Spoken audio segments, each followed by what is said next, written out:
పాలకూర చామాకు మా గార్డెన్లోనే పండిందండి. చామాకు ఈ రెండు చాలా హెల్దీ. ఈ రెండు ఆకులే కాకుండా ఇంకా మెంతాకు అట్లా ఏం దొరికినా సరే అన్ని రకాల ఆకులు కలిపి కూడా ఒకేసారి పప్పు చేసుకుంటే చాలా హెల్దీ. నేను ఈరోజు ఈ రెండు ఆకులతో పప్పు చేస్తున్నాను. ఈ ఆకుకూర పప్పు చేసుకోవడం చాలా సింపుల్. పచ్చిమిరకాయలు, 4 టమాటాలు, మీ దగ్గర ఉన్న ఆకుకూరలు ఏవైనా వేసుకోవచ్చు. నేను ఈరోజు చామాకు, పాలకూర ఆకు వేస్తున్నాను. కొంచెం నానబెట్టుకున్న చింతపండు రసం,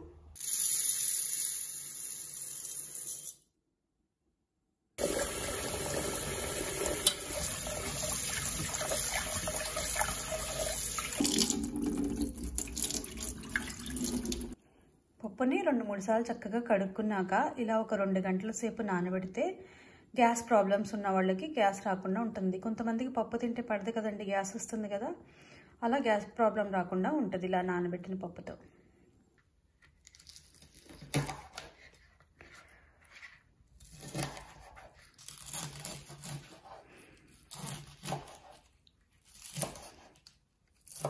కూడా మంచిగా కట్ చేసుకోవాలి.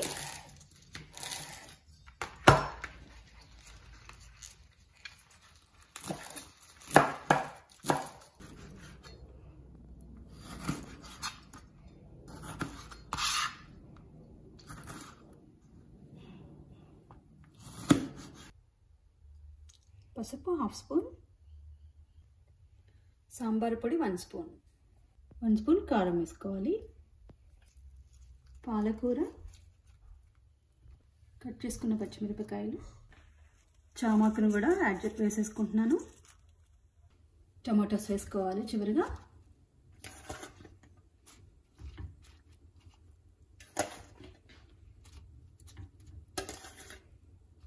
నీళ్ళు పోసేసుకోవాలి, ఇందులో తగినంత నీళ్ళు పోసుకోవాలి.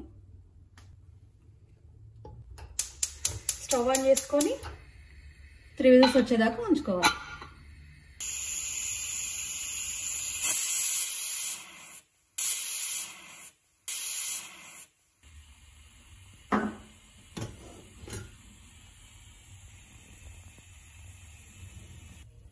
పప్పు చక్కగా ఉడికిపోయింది. ఇప్పుడు ఇందులో 1 స్పూన్ సాల్ట్ వేసుకోవాలి. చాలు, గంటితో మెత్తగా చేసేసుకుంటే సరిపోతుంది.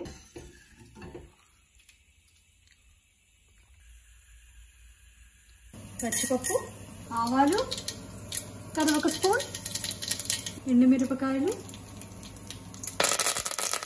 కట్ చేసుకున్న వెల్లుల్లిపాయలు, కొద్దిగా హింగ్,